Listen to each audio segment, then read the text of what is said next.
You're with Pastor Troy right here. We're getting excited. We got a special program for you. You're going to be seeing over the next few weeks until we get ready for season 2. You're going to be seeing the best of the On the Dock season 1. These will be coming at you hard and steady. Want you to get them out there, check them out, help us get them out to your friends. We want to see you on YouTube, Spotify, and iTunes as well. But this is the best of, get this, the best of season 1. Get ready for it. We're going to be coming at you with a super season 2 coming up this August. We'll see you soon. Enjoy this episode of On the Dock season 1, best of.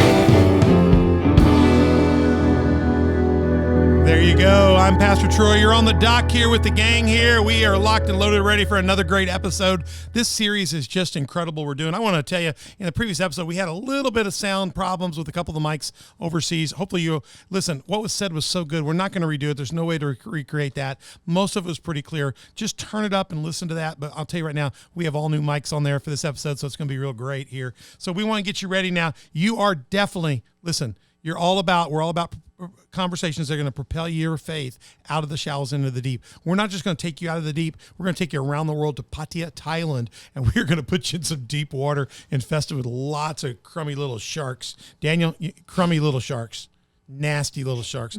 Daniel's with us over there in Thailand. We'll get to him in just a second. He's a shark lover. I'll tell you about that in a minute. Hopefully you're joining us at On the Dock or at YouTube, Spotify, iTunes. Those are our main platforms, but we'd love to have you on one of our auxiliary platforms, Google Podcasts, Facebook, Roku. Go to Roku, download the SermonNet app, look up the On the Dock with Pastor Troy channel. Watch us on your Roku TV, Rumble as well, SermonNet, and we'd love to hear from you on our social media partners, Facebook, Twitter, Instagram, and Telegram. Give us a shout out on that. I'd love to hear from you. Once you find our platforms, please hit subscribe, like, notify, and comments, and share that with other people. And most of all, we want you to become one of our partners here at On the Dock. At On the Dock, you can download the Patreon app, and you can become an On the Dock partner, and you can become an On the Dock sponsor. When you do that, we'll send you one of these beautiful coffee cups, and you can fill it with something good, and then join us every Tuesday and Thursday for an incredible experience on the dock so we can get you ready to get out there. If you don't understand anything that I said, go to onthedock.org. That's our website. There's a live embedded viewer. There's links to Patreon. There's links to all our platforms.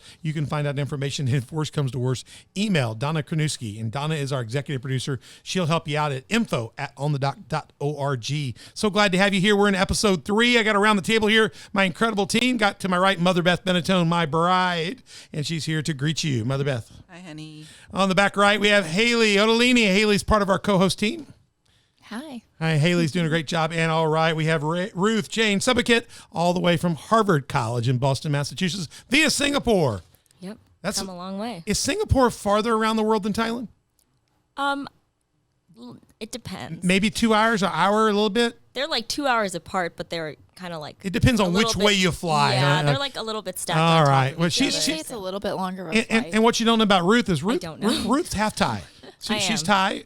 Look, she's. You speak Mandarin. Mm-hmm. You speak a little Thai, right? Mm-hmm. English, obviously. Mm-hmm. Let's see what else do you have in the guns there. Oh, unfortunately, that's it. That's it.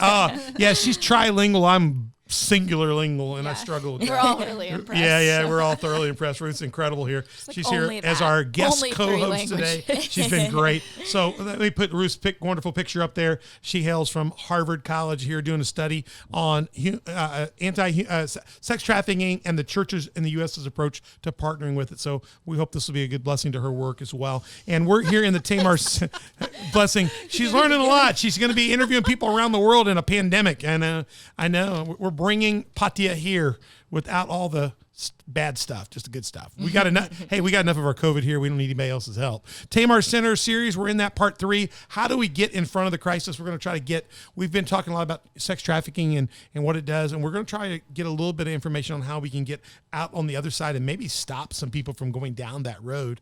And it's certainly giving people a pathway back home quicker. So we're going to be doing that. But just for a moment, I want to welcome from across the sea, 12 hours around the clock from Thailand, Pattaya, Thailand, Daniel and Steffi Vaupel, the Tamar Center. Daniel's the director there. Steffi is the utility player that does everything else that Daniel doesn't want to do, and she does it better anyway. So Daniel and Steffi, give a shout out to the friends here at On the Dock. Hi.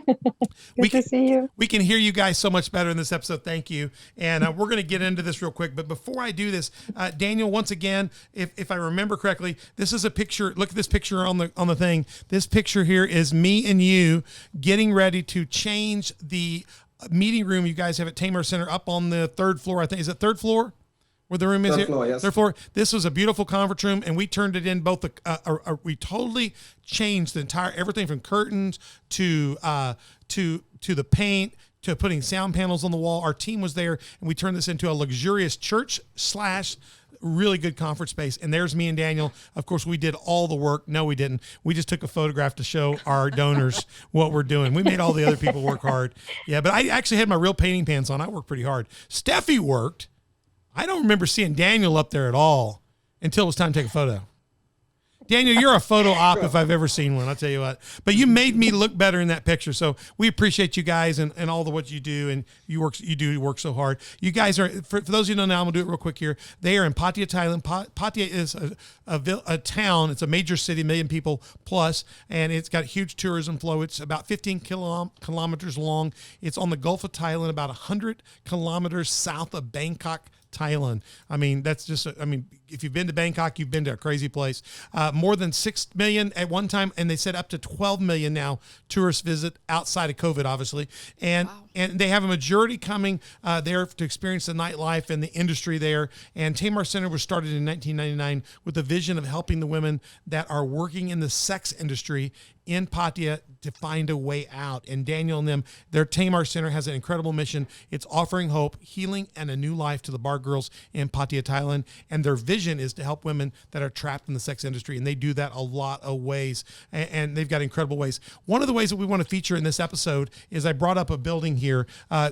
Daniel and Steffi currently are in when you see these double buildings on the screen, the left building is their building right there. And the worship center for us is on that third floor where you see the purple banner. That's where our worship center is for that. Daniel and Steffi, are you guys up on the fourth floor?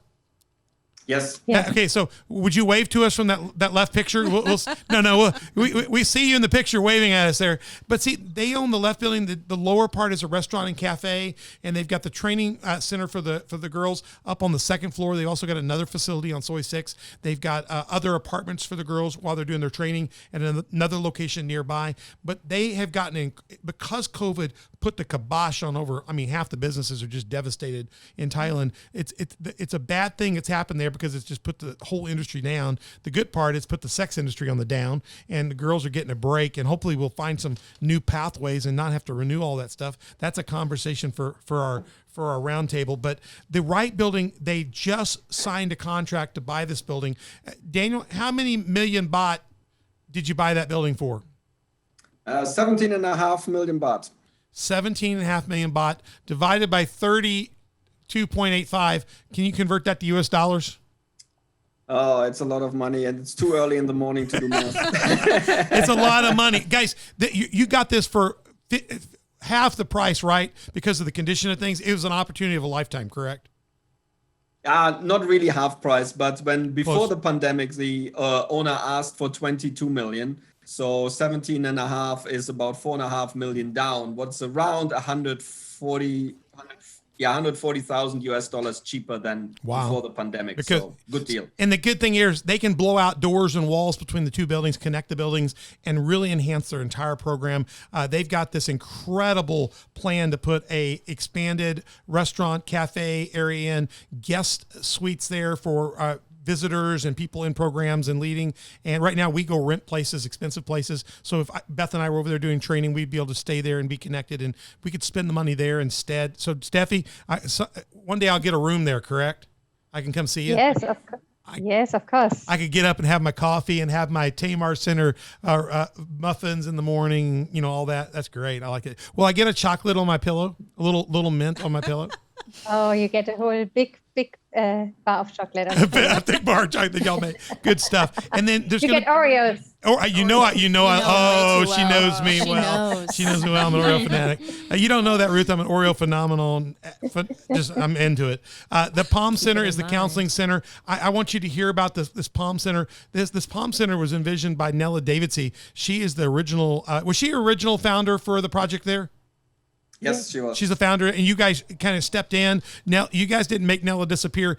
I want to say this to you guys. Nella was the founder and director. We started working with Nella before them, and then we got Steffi and Daniel, and it's been nothing but an upgrade. It's not an upgrade because we lost Nella. Nella didn't go anywhere. We get Nella, and we get Daniel and Steffi. Daniel and Steffi are skilled at what they do, and Nella got moved into the counseling realm, and she's been able to expand the counseling, which helps the girls get through this trauma and the jet lag faster. And now they're looking at greatly expanding the counseling ability, the capacity, getting into family counseling and other things to help develop that. So what I want to do is just take a minute. Many of you aren't getting to hear from Nella. Nella's an incredibly chilled woman from Holland, and she is so wonderful. She's given her whole life to this, and I want you to hear her as she talks about the excitement about this brand new center that they're going to be doing here that's attached to this. And we're going to talk to you about how you can get connected. So pay attention to the screen here. Let's watch this real quick video real quick. And we'll watch this for 1 minute and 22 seconds. Here we go.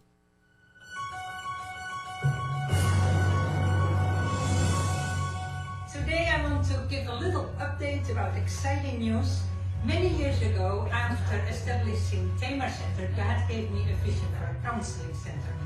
And it looks like this vision is going a big step forward in the coming time. We are buying the next door building, and the second floor of the building will be used as a counseling center called Palm Center in Pattaya. As you know, there are many emotional needs in the city, and we would like to reach many more people, many more girls in the city, women, children, families.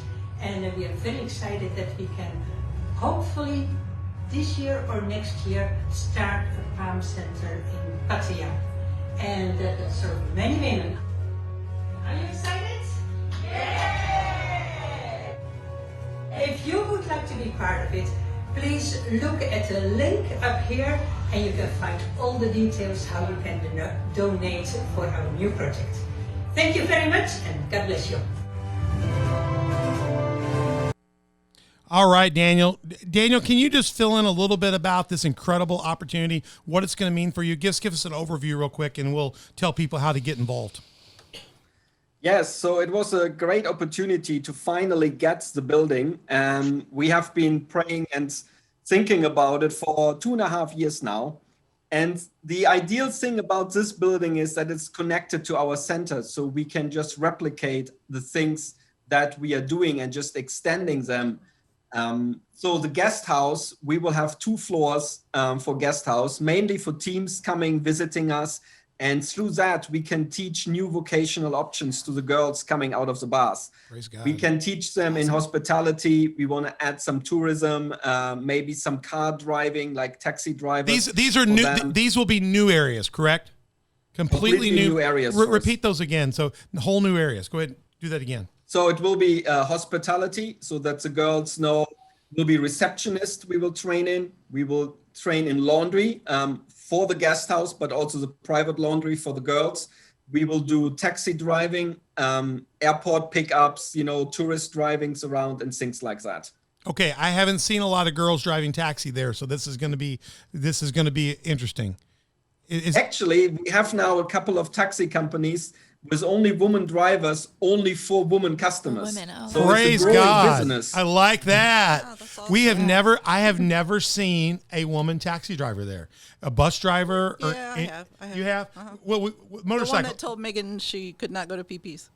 Oh yeah, I do remember that. My daughter Megan spent time over there working with them in an internship at Ruth. You'll appreciate this. And so what we did is when we're going back to our hotel, because our hotel is a really nice hotel, a good spot, but it's right across from the largest soapy massage parlor, one of the biggest ones in Pattaya, and it's pretty den of iniquity right across from us. But we tell all our people that are with us, don't tell people the Delphi Hotel, they'll never find it. Just tell them, take me to PP's Massage. So all of our people do that, and they'll get you right there, and you just walk right across the street to it. And then the taxi cab driver, the bike drivers are all upset because when you go in PP's Massage, they go get a percentage. They get a cut for bringing you there. So when you go into the hotel, they don't get anything, so I feel bad for them. But so my daughter gets in a car one night and says, tells the taxi cab driver, take me to PP's Massage.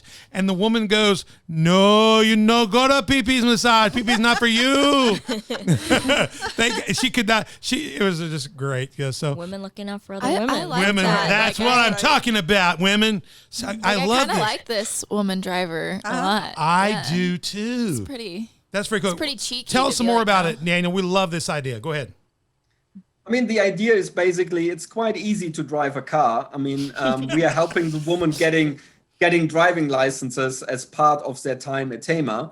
And so we thought if they can do it, they don't need a lot of background training, like they don't need to go to university. Right. They need to drive safe and careful and things like that. But it's a great way for somebody coming out with flexible hours or on top of maybe another job to offer that. And there's now all the car sharing services as well around that could also work as well. So it's just one of our ideas. I love the fact that great you guys idea. are staying on the edge. You're pushing it out there. I just absolutely love it. Okay, let me throw this up. So you guys are going to have the counseling center, expand the coffee house, the restaurant. You've got guest housing in there, more training space. Let me show people that are listening. I want to tell you, if you want to help change the sex trafficking industry anywhere in the world, there's no better place you could invest in. These guys have been doing this for a year, 20 years right now. Isn't that right, Daniel? 22. 2022. Here, let me show you why I said 22, because I have this one picture here. I just put it up. That's your 20-year anniversary. That's in our new decorated room. So the room, that's after the room's redecorated there, Ruth. Look at that. Beautiful walls, curtains, and all that. awesome. Yeah, it looks great. I know it. Our big TV on the wall that we do stuff on. But we redecorated that room, and they're able to do more training, and it's really luxurious and all that stuff. But that was a 20 years. So 22 years, this ministry has proven itself as an incredible investment in to change the lives of these people being trafficked and abused, and helping them find a way out. So if you want to help recover people, get them out. What I want to challenge you to do is I want you you can go to Tamar Center. You can go to tamarcenter.org. They have a give page. That give page will tell you, is it give or donate, Daniel? I can't remember. I think it's your page. It's give. Go to the Tamar Center, and go to the give page. It'll give you all the routes to give, including bank transfers and all that. And if you're scared to do a bank transfer to Daniel, I want you to know, Hands of Hope Foundation, Community Faith Church, we transfer money all the time. And by the way, if you're in the U.S. and you're scared to do that, you call me at Community Faith Church, cofchurch.org. I'm Pastor Troy at cofchurch.org. Oh, hey, bring up the email for us for On the Dock. That'll work. I think I've got one there. You can use info@onthedock.org. And you may say, hey, I don't know anything about these people. I trust Pastor Troy. I trust Daniel with my life. But here, if you want to send the money to us, we have an account that Daniel has direct access to. So we put money in every month to pay our pastors there with him in partnership. We would be glad to take a gift. If you got a gift, you want to write a check for $1,000, $5,000, $10,000. Daniel will take $1 million. He'll find something to do with it. You call us and we'll get the money in their hands. $1 million US dollars. In US dollars, yeah. And listen, by the way, you can also go to tamarcenter.org. There's ways to transfer money. It'll tell you, here's another pathway, Global Giving. It's a solid organization, globalgiving.org. They vet you hard, don't they, Daniel? Oh, yes. They vet you. The Global Giving, they put the tongue depressor in. They check the back end as well. My wife just hit me hard. They check everything. They do. They call. They verify. They verify with people like us. Does it work? And you can go to globalgiving.org and put in the Tamar Center in the search engine. It will bring up 4 funds that you can give that way. And the number one is the New Building Project. Get in there and help them. They've got a contract. They need to get this debt taken care of so they can get into the renovation, and mostly so they can get my room ready. Steffi, is my room ready yet? Not yet. Okay, guys, get in there. Listen, the other way you can do it, you can PayPal them a gift. You can do a PayPal gift by going to info@tamarcards.com and then just put in the thing that the gift is for New Building Project. and they'll get that taken care of. I promise you it will go. It'll be exactly where it needs to be. And if you got questions, feel free to reach out to us at info@onthedock.org. If you want to talk to me, Pastor Troy at Community Faith Church, we'd be glad to help facilitate that. We do that kind of stuff all the time. So incredible story, Daniel and Steffi. We'll be praying for you that'll become a reality very quick. Thank you. Is my room ready yet? Not yet. No, Okay, all sorry. right. Daniel, what has happened to your wife? I mean, normally she's on the ball; it would be done. But we need people to raise money, though. Get them money, get them resources. All right. I think she's checking PayPal, waiting for your $1 million transfer. All right, we're working on it. Colt's in studio here. Colt's one of our producers here. Bill Long. I see Colt over on his phone. He's getting ready to. Are you going to go ahead and transfer that first $1 million for us, Colt? Colt's a young, aspiring, working young man. He's single. He's got lots of extra money. He can make the first donate. All right, I love Colt. Colt's like a son to me as well. He's got oh man, go ahead and give that gift, Colt. We'd love to have it. Okay, let's get into this. Let's take a look at this. Our whole project today is with our co-host here and all our team here. We want to get into how's best to get in front of this whole process of human trafficking, sex trafficking specifically in your area. Can you give us some counsel on how Tamar doesn't just respond to the victims once they're in the bars? They've been devastated by trauma. They've been devastated by the experiences of what's happened, exploited by the bar owners, exploited by the customers, exploited by maybe their own family and talking them into doing this. But how do you go upstream? You know, it's one thing to be downstream where a lot of stuff's been dumped in the water, but how do you go upstream, up into the northern parts of the country where the farmland is and there's beautiful crops and the air is clean and they're just like, it's like farm families in the middle of the U.S. You could be anywhere. You could be in Culp or Cambria or some little town. And how do you get up in those places and stop people from the lure of wanting to go to the city and surrender to that life? Can you give us some plans on how you do that, Stephanie and Daniel? Yes, we can. I mean, we have two ways actually, and I will let Steffi share in a moment about when we send teams up there. But one other way is we have one lady that has come out of the bars many years ago. She was one of the first ones, and she has permanently moved back to a small village at the outskirts of Korat and has started there to do her ministry, her own ministry. She has started a small church and she's teaching a lot of people there little job skills, especially in cooking. She's connected with the community and she does a lot of work there, talking to people, helping people, showing them other ways, teaching them job opportunities, linking them up with government programs. And whenever we can, we are sending teams up to work with her, to visit with her other villages around, but also we are supporting her so that she can keep doing that job. But on top of that, Steffi can share about our teams. Go ahead, Steph. Yeah, we normally sending out teams once a month to different areas in Thailand, into the villages. And those teams go and just do education to the villagers to tell them about the dangers of human trafficking. Mm. So you bust the bubble. You go up there. So somebody's telling them what the great life is in the city. And they can go there and make money. You're actually countering that narrative and informing people of that love could be like the movie Love, A Love Betrayed. You're going up and telling them there is a different story. There's a different view of that. That's great. Yes, correct. Yeah. I'm going to pop back to a screen real quick. When you take a look at this giving screen that's up, when you go to globalgiving.org, put Tamar Center, yes, give the $1 million to the building, the $1,000, the $5, whatever you want to give. They'll take any increment. It goes a long way in Thailand. Trust me. $100, $1,000 goes a long way there. But look at item number 2. That's what Steffi's talking about. Help sex workers in Thailand find a new life. And so part of that is they get out and do stuff. But another thing is they can go back home, get them back into their home country, and then get them up there and they take them in teams and they can share the testimony of what happens. And then when they share that, you may have one girl going up there, and we talked about in episode 3, something that blew my mind. We'll talk about this in the Roundhouse. You mentioned the shame where the girls that were taken, that were put into the sex trafficking industry, come back home. they tell friends, you got to go do this, and they only tell the good things. They don't tell them the bad things, and they basically create a cycle of this. You're actually taking girls back that have been changed, their life's given to Christ, and they're going back and saying, hey, there's another side to this story. It is not glamorous. It is really rough, and they're giving testimony and telling people find a different way. So you can give to help that. Their teams go up there and do that, and if you want to support that, that's one thing you can do is help people support teams going up there to do that work. Go ahead, Steffi. Tell us more about why they do it and how people can help you do more of that. Yeah, how we do it is we go into the villages as a team, and then we are invited usually by the village leader. We invite the whole village to have a nice meal.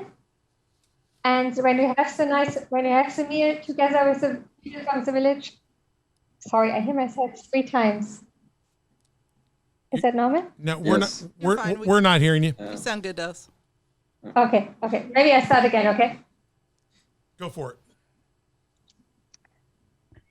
Okay. So how we do it is we go into the village as a team, and once we arrive there, we go to the village leader. And we ask him if we can stay a few days, invite the village for a meal. When we invite the village for a meal, all the villagers are there, the children are there. We do children's programs for them. And then we educate the village and the people about the dangers of human trafficking and what will happen to the girls when they go into the villages, Good. when they go into Pattaya. That's great. Wow, excellent. One of the things, Daniel, are you guys in the same room? Yes, we are. Okay, when you get on a long rant, if one of you will mute your mic, it'll keep that from double cycling through that way. That way. All right, Steffi, that's just mind-boggling. So you get up there, and people can help with that. That when we're there and we take our mission teams, we've been up on those outreaches. The pastor you have up in the Karat region, is that Pastor Soy?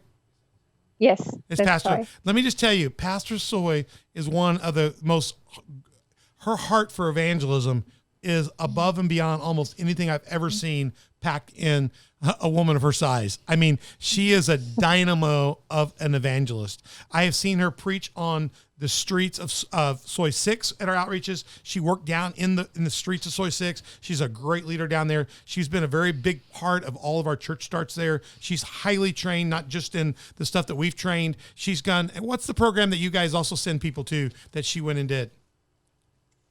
We send people to sometimes DTSs, and she was trained by a Korean church as well. Yeah, she's highly trained, she's highly gifted, she's highly motivated, and she has been in that world, and she has a passion to pull people out, and she has a passion to do it by introducing them to Jesus Christ, somebody that will love them unconditionally and begin to bring healing and hope to them. And I've never seen anybody more passionate about her work than Pastor Soy.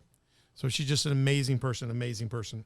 And it's an honor to have worked along with her and see what she's doing. And I can't wait. If COVID gets done, we're going to go up and try to help her do more work in developing the church there. We're looking forward to that, hopefully sooner than later. So tell us a little bit more about when you go up there and you do the counter narrative.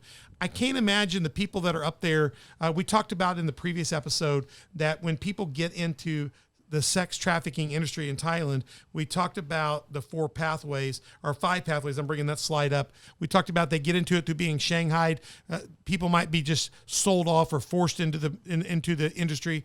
But there's also the Joseph, that's my own term, where people are sold by their family. They're given a finder's fee, a contract. They're paid and sent off that way. And then you've got a large part that are recruited by what I call forked-tongued talent scouts. They come up there, talk about the glamour life, and talk them into coming for the big job. The big job is not what the big job looks like. And the next thing you know, they're actually in debt. They go to the job. They have to pay all this money to live, stay. They have to earn and do more than they ever imagined to get it. And then some of them are also just lured by themselves. They want the riches. They want the fancy life. And we learned in the last episode that other friends come back and tell them about all the good things, but not the evil things. And so the desire for the education, the desire to maybe Haley mentioned the Romeo that she uses here, the language of maybe finding that husband, that foreign husband that'll whisk you away, I guess. Yeah, well, I mean, when I talk about Romeo, it's probably a little bit different here in our context, but I think they're looking actually like for a husband that'll just is always. Yeah.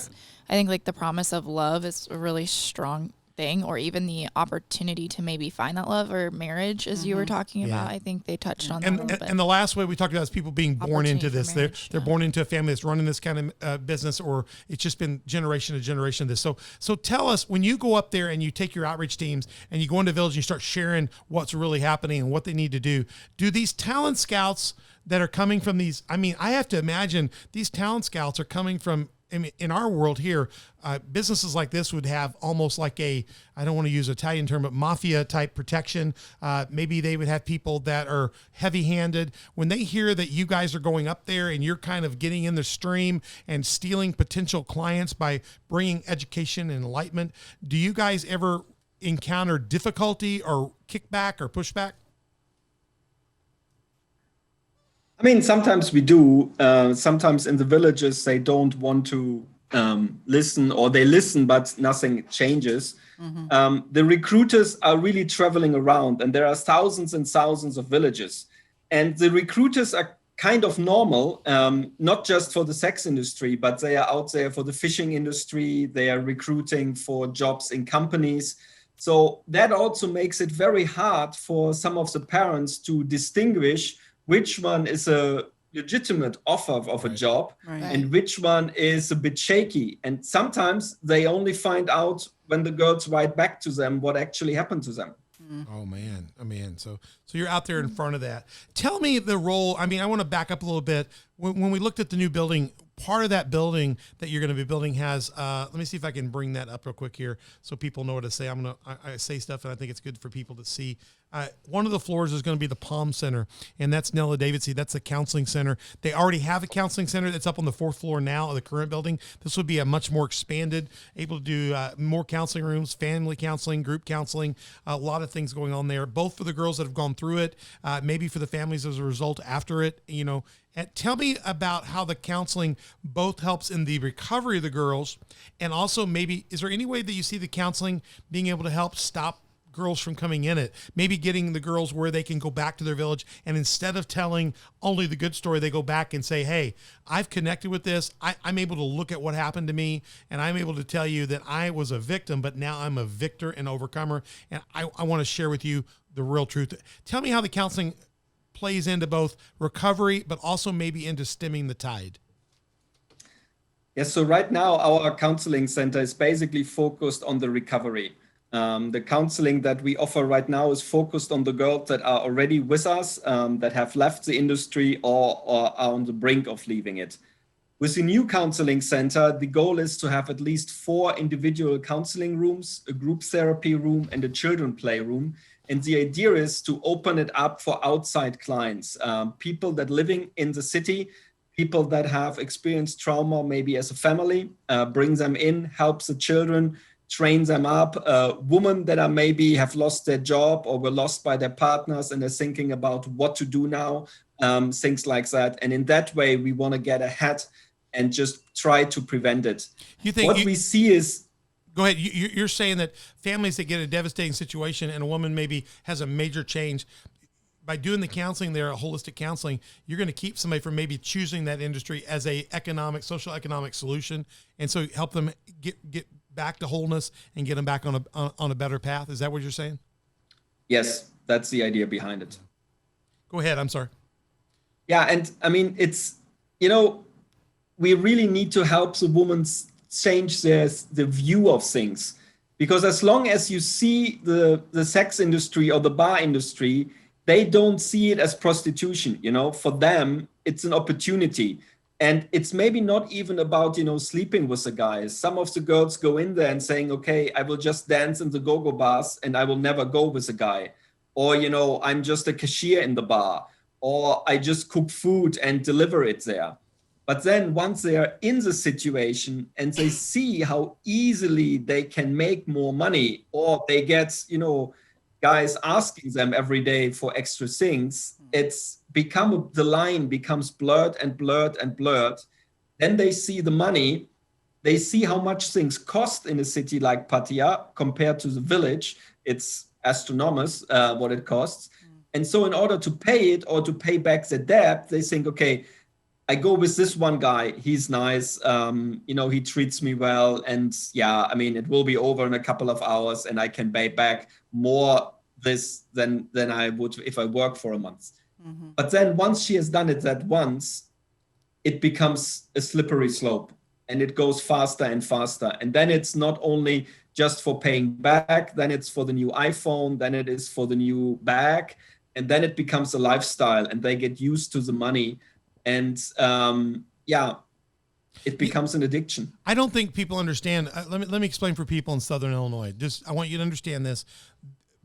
You're thinking this all sounds barbaric and backwards, but Pattaya, Thailand is one of the nicest shopping cities in the world.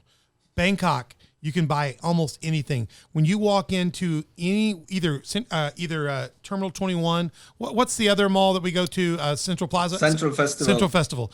When you walk in Central Festival or you walk in Terminal 21, you're walking in a mall that's, if you're from Southern Illinois, you're St. Louis area, the Galleria. These malls are better and nicer than our finest mall in the nicest area of St. Louis with the stores that we don't even have. They have handbags and selections and stuff. The place is a packed place of shopping and every kind of food and culture is available. And there is a lavish life right there in front of them. Many of us that are foreigners, we go there. The stuff's much cheaper for us to buy there, but it's the same stuff that we would go spend 3 times that at the Galleria to buy here in the United States. Yeah. And so we go there and we buy, I buy custom made suits. Every suit, this shirt was made in Thailand. Every button up shirt I have, every suit was made by my tailor in Thailand. People go there just to get their wardrobes. This is we're not talking about third world country. We're talking about, it could be a city, it could be St. Louis, and you're going, these towns, Karat, they're just like farm villages. So we're not going backward. The girls see all this stuff and they can get attracted just like any of our girls and any of our guys can. Right. We can want the riches and we want the Gucci. Yeah, it's interesting you say that because several of my girls would work from the Galleria. But also they would talk about wanting to go to the Galleria to buy nice handbags. That's girls trafficking here. Yes, and that was like one of they were talking about, they loved they had so much money once they started working at the strip club because they could buy these Gucci bags, exactly what you're saying. Yeah. And it was part of that lured them into the and life I know here that I know too, that well. can sound, I don't mean attractive, but it sounds like a way to get something. I just do this and I get it. But I think Daniel and Steffi can tell you, I think we can probably say the same thing here. If you sell yourself like that, I don't know whether it's the 1 or the 2nd or the 12th or the 20th, somewhere in there you lose your identity, and somewhere to cope with this, you begin to add other major factors, drugs, alcohol. You become a victim of abuse. This person's not nice. You're beaten. And but yet you've got the iPhone running. You've got this car payment. You've got the bag that you've got, and you're into this and you're trapped. Yeah. And now it's like quagmire. It's got you. And so the lures of the city, biblically, the prodigal son, that's what he did. He saw the living in the big city. He said, Dad, you're dead to me. Give me my money. I'm going to go live. And we know what happened. He went and he lived. The prodigal son lived. He had fun and he partied. And one day the party ran out and he was eating in the pig pen. Yeah. And he was willing to go home and sell himself back to his own dad just so he could have food to eat. Fortunately, the dad in this story represents our Father in heaven, who is always standing, waiting, arms wide open for us to choose him over the world. Mm-hmm. So many of us get into this because we choose the world over him. So some of this is sold off. Some of this is shanghaied. Some of this is just the lure of this attractive thing that really is something dark on the other side of it. Can you get Daniel, Steffi, do you see that quite a bit there? And then where's the slope between doing it and then all of a sudden I'm lost? I'm devastated. I mean, it's a slow slope down. A lot of the girls also genuinely just looking to find love, looking to find a husband to marry them. And I mean, they see a lot of the Western tourists that are coming to the bars and they think they are all rich, right. Because, they have flown from their country to Thailand. They are spending money there. They are sleeping in a nice hotel. They are buying gifts. They're eating in nice restaurants. So they must be rich. What they don't realize is that many of the tourists coming to Pattaya save the whole year so that they can party for 2 or 3 weeks in Pattaya. Right. And I remember last year there was a story in the Bangkok Post about one woman that married one of these men. And when she moved back to his country, she was absolutely shocked that she had to work because she expected, to come into this huge villa and have the same lifestyle. But then she realized, wow, actually, he just saved the whole year. Yeah. And I remember one time flying back to Thailand, I was sitting on a plane next to a guy who, let's just say, was not the nicest guy that you can have around. He was just nasty. But he was telling me excitedly that he had just saved the whole year and he had the girl waiting for him at the airport and he would have a girl every night and he would party and party. And then I asked him, so what do you do after? And he said, I go back home and then I save every penny so that I can go next year again. So there's a whole, they are helping each other. The men think they are big, they have money, they throw it out. We call them the 1 million baht or 1 week millionaires here. And the girls just see the money and think every foreigner has cash. Right. So they just fall for it and they want security for themselves. They would like to have security for their families. Yeah. They are looking more for a relationship, but then they get used. Yeah. And I think some of the girls, especially when they are young, and very beautiful, they probably have a quite okay experience at the beginning because they can choose the man, they are careful, they don't go with everyone, they don't offer everything because they don't have to. There's, 20 guys waiting.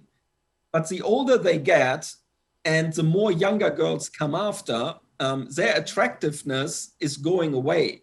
So they have to go in order to pay the debts with some guys that they would normally probably not have chosen a couple of years ago. Right. They maybe need to offer some sexual things that they normally would not do. But now they need to because they want to keep that lifestyle going. And so the older they get, the more desperate it becomes. And it goes downhill from there. Wow.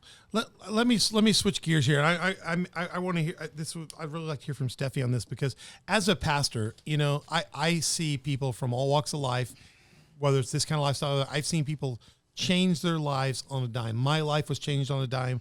I was drank, partied.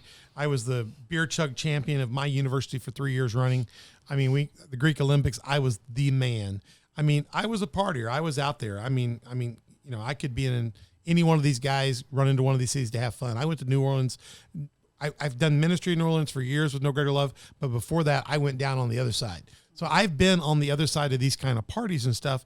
And, what got me out of it was people that I met that had a relationship with the Lord that I saw they had a wholeness and a healing and a happiness that I was not able to find in the bottom of a bottle, in the end of a party, or with other people. Can you tell me what you see happening? You're in a predominantly Buddhist culture where people come from a culture where, maybe the life's bad this time around. And I was born in the city and we don't have much and I'm going to be sold here. I'm going to sell myself off to help my family survive and get my grandparents through their age. And because I've done this and I've sacrificed, I'm going to believe that my next evolution of life in the Buddhist cycle, I'm going to come back better, stronger. There is some cultural, biblical, not biblical in this term, but theological thing that drives some of this. But what have you found when people are introduced to the person of Jesus Christ, whether it's in your lives, the lives of the workers there? How do you factor in the Jesus factor into giving people a way to see their lives as sacred and special and in a different path? Can you guys just tell us a little bit about the biblical side of offering Christ? Yes. I don't really get the question. The question is, Steffi, the application, when you're reaching out to the girls and you're going in and you're sharing Christ, you're offering to pray for them, you're inviting them to a church service, you're offering to share Christ with them. Where do you see the offer of Christ as being a difference maker in the process of reaching out. When you offer the Church of Jesus Christ, I'm not talking about the church in the world. There's a lot of failed and faulty churches. But when you offer the presence of Christ, the body of Christ, the life of Christ to these girls, how do you see that as being a difference maker than maybe a secular humanist approach or a psychology approach? How do you see the God factor figuring in? So first, when we tell the woman that we are Christians, that we offer them to come to our online churches at the moment during COVID, or normally to come to our church services in Soy 6, first they're always very happy because they trust us, they get to know us, and they just want to spend a little bit of time out of the bars with somebody who is just nice to them, just to have a little bit of a normal life feeling. So they come first out of just trust and interest in spending some time with us. And when they come then to our services, they learn about Jesus. And the first, what they learn is, and in the very first moment, Jesus is not so different to them than Buddhism. At first they see, okay, this is another God, Right. So first they just listen and they think, okay, I have a different God option I can pray to, because the moment they come to us and we are in our service, we offer them prayer at the end of the service, and very, very often it happens. We just say, who has a prayer request? They say, I have a headache today. Can you pray for me? We pray for them. They come back the next time. They say, after you prayed for me, I didn't have a headache anymore. So they feel God's presence very, very present in their life right away, because God is answering their prayers, which is so beautiful. That is. And through that interest, through this little start, they open up more and more for Jesus. So it goes slowly. It's step by step that they get to know Jesus. And then with every church service, of course, we share more about Jesus. We share who Jesus is, how different he is to what they believe right now. And that's how they come to Christ. And that's what's going to change their lives. Gosh, it's beautiful. We've seen so many go through your process, and over the time, just to see it's almost like a blossom that occurs at reblooming. Trees get mowed down, they get devastated, flowers get cut down, and trauma happens even when we work in a garden or in the field. And then to see something resprout again, and to see these girls go out and become, I've been out there, I've been a part of their baptisms, to see them baptized and to see them come alive and come out of that water as a new creation. No, the trauma's not gone. No, what's happened still happened, but they know that they're now more than just, they're not victims anymore. They're victors. They've overcome, and they're on a new pathway. And the shame is not the shame of the past. The shame is the fact that a lot of times they say, I wish I'd have known this sooner. And so that's just amazing. Guys, I think you touched on something important, because I actually have spent some time on like the message boards just because of my line of work here. And I've read comments of men from our area planning trips to Pattaya specifically for the sex tourism. And I think you touched on something really important of, Jesus and being able to offer the love of Jesus, and how that changed your life from being on that, from the other side of the partying, from the other side of things, is that's one of the ways that we might not realize we can be partnering with them too, is in our ministry here, is sharing that love with men here. Because I think this is important to really note, is that a lot of the sex buyers are tourists. They're not just Thai men. But they are coming for those purposes, and some of those men are coming from here, from Southern Illinois, and so that it's important. I think the work here is important to share that, and to even on the prevention side of how can we prevent and change the mind of those buying services to see it as exploitive and Absolutely. as something that isn't God's heart. Right. And so it's really interesting to hear how it's all connected as part of this the global church and the church's duty and I think we've talked about this. We'll probably come back and talk about this a little bit deeper in the roundtable, but we've talked about pornography itself as a window into this world for people here and around the world. They get into pornography and it begins to scratch some itches, so to speak. But then it takes more and more of that and maybe more aggressive stuff and deeper stuff to keep scratching the itch. And the next thing you know, that's not good enough. You're looking for an adventure like to Pattaya. You're going out to look for this. It's almost like they think there's a rainbow over there. But what you're really doing, whether you're starting with pornography, it's just a gateway drug to the deeper stuff. But all that's the exploitation. All that is causing an industry to take place that's taking advantage of other people and driving that to you. So guys, women are out there into pornography as well today. We need to shut that down. And I know we talked about in one of Haley's episodes, the Mosaic, we talked about xxchurch.com. That's a great site to go look at and study about how you can get away from pornography. That's a window into this. And also, guys, listen, if you're getting ready to go to Pattaya, if you're thinking about that as a romantic thing, there is nothing romantic about going over there and exploiting somebody else for your personal enjoyment. It's one thing to go on a cruise and enjoy yourself and to tip your waiter and to tip your waitress, but to go over and use somebody else's life to kind of be a vessel for your personal moment of enjoyment, not only is devastating to them, but it's devastating to your personal soul. Right. Because when you do that, you will be held accountable for what you've done. You are your brother and sister's keeper. You will be held accountable to that before the Lord Jesus Christ. And I think it's important for you to understand that if you don't go, there's not an industry, you know. And if you really think about that, you're not just going to kind of give and trade. You think, well, I'm going to go pay for the service, so they're coming out. It's a win-win. There's no win-win in the sex trafficking industry. No, there's no win. Go ahead. Let me maybe interject there, because a lot of people think that all the men that are coming here are so happy and having the time of their lives. But everybody who thinks that, I really would like to invite them to come here on Christmas or on Thanksgiving, or just in the mornings, and just drive through the town and see the guys sitting there in the bars at 10, 11 in the morning, having their first couple of beers, and just look in their eyes. And I think many of them realize it is empty. And I have never seen that as much as on Christmas Day. Because on Christmas Day, all the bars are completely, the girls are on party mood. They don't understand what Christmas is. They just know it's a big holiday. So the girls are partying. But I've been year after year, when we drove through the towns, going back from our Christmas outreaches, you see a lot of guys sitting there, not partying, but actually very sadly sitting there because they realize this is not real.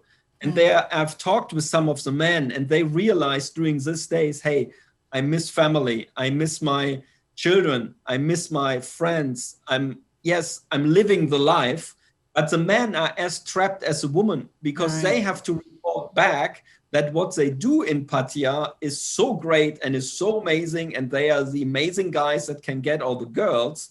But how does it really look deep inside of them? And I remember one talk I had with a guy from Australia. He was working on the oil rigs. So he was working in the mines. That was him. And he would be working 3 months in the mines, 3 months off. And in his 3 months off, he would come to Pattaya. And I asked him, so why? And he said, he said, my problem is, I don't get a relationship back in Australia because most of the women don't want me gone for 3 months at a time. And I said, so I come here to Pattaya. And, he said, I go to the bars and have the girls. And I said, so does it fulfill you? And he said, no. Actually, he says, most of the mornings I feel emptier and emptier and emptier. And I said, so why are you doing it? And he just looked at me with sad eyes and said, what else can I do? Oh my. So it just shows you that it's not just, we need to get away sometimes in thinking, all the bad men, and yes, it's not good. But I have also seen the girls, using the men and bleeding them dry with money and things like that, where the things turn around. And we think in the beginning, the men use the woman. But the longer the men are here, they get used by the woman for their purposes. Right. And they're really using each other, trying to satisfy things that where they will not find any satisfaction in. Because in the end, we are not talking about love. We are talking about a selfish usage, be it for sex, be it for a love, or be it for money. That's just amazing. Guys, that just points out to you that the only true love that we can find is in Christ Jesus. And that relationship that we find in Christ allows us to begin to see each other as brothers and sisters in Christ, family of God. And really, that's a sad thing. Hey, we're going to wrap up this discussion. We're going to come back in a roundtable. I have so many notes for the roundtable. It's going to be a barn burner. Yeah, Daniel just mentioned several things that triggered things on me. And I see Ruth over here writing, just like ready to go. And it's just incredible. We want you to know, if you want a real satisfying life, give your life to Jesus Christ. God so loved the world, he gave his only begotten son, that whosoever believes in him does not have to perish, but can have everlasting life. You do not have to be alone. Christ wants to come and be a part of your life, and we want you in the family of God, and you do not have to say, what else can I do? You can be used by God to do amazing things. You don't have to victimize people. You don't have to be used by people either. Right. On either side of that, what you can be is an overcomer in Christ Jesus and realize your sacred worth and who you are as a child of God. We want to help you do that. If you've got any questions, we'd love to talk to you at On the Dock about that. So come back with us in our next episode, our roundtable discussion, and we're going to be talking about our partnership with Community Faith Church and how you can get involved with Tamar, but mainly come back for the incredible roundtable. It's going to be barn burner. You don't want to miss that. So Daniel and Steffi, thank you so much for talking with us right here. We appreciate your gift of what you do so much and your ability to share. Thank you for having us. Amen. Good to have you guys. Thank you to my co-host team around the table. Thank you, Ruth, Haley, and Beth. You guys ready for the round table? You better be ready. We're coming back for the round table. Check us out at www.onthedock.org. Email us at info@onthedock.org. If you got questions and you want to find out more, you can find us out on the podcast platforms at YouTube, Spotify, iTunes, also Google Podcasts, Facebook, Roku, Rumble, and Sermonet. We'd love to have you check out multiple platforms so you can always be connected to us. We put these podcasts out on Tuesdays and Thursdays, so check those out and reach out to us on social media. We'd love to hear your stories. We'd love to hear experiences. If you're somebody that's been involved in this and you want help with this, please reach out to us. We'll connect you with somebody that can talk with you about this, about how to get you help and how to get you connected to Christ and maybe get you through. If you've been a victim, we want to get you in some counseling. We can help you here. If you're in the U.S., we'll get you connected to somebody. Reach out to me. I'll work with Haley and our counseling staff here to get somebody working with you. But reach out through our social media partners, Facebook, Instagram, Twitter, Telegram. Feel free to message us or email us as well. And we want you, when you find our platforms, to hit subscribe, like, notify, and share. Share this content. It's important stuff. And we'd love for you to get out there and give that gift to Tamar Center. Go to globalgiving.org and search the Tamar Center. Give them that money for that building. Help them out. Check out their other funds. And go check them out at www.tamarcenter.org. It's tamarcenter.org. Check that out. Check the resource out, the products they have, and the Giving Center. And then we always want you to be a friend of the On the Dock team. Patreon is our portal to do that. You can become a partner or friend. Join us there. And as always, if you're in the Southern Illinois area, we'd love to have you at On the Dock. We'd love to see where we do this at. We do it at Community Faith Church, and we have incredible services here, 10 o'clock on Sundays, 6:30 on Wednesdays. And if you can come here, we'd love to have you here. But can't you just get here? Maybe you're in Pattaya, Thailand. Maybe you're in Singapore. You're home visiting family there. Ruth, you can join us at coftv.com. We have an in-service viewer there, but you can also go to Facebook or YouTube under Community Faith Church. We'd love to have you online with us or in presence. Guys, again, thank you to everybody. Thank you, Daniel and Steffi. Thank you so much, guys. God bless you guys. And we'll see you back in podcast number 4, the big round table. Thank you to my team here. Thank you, guys.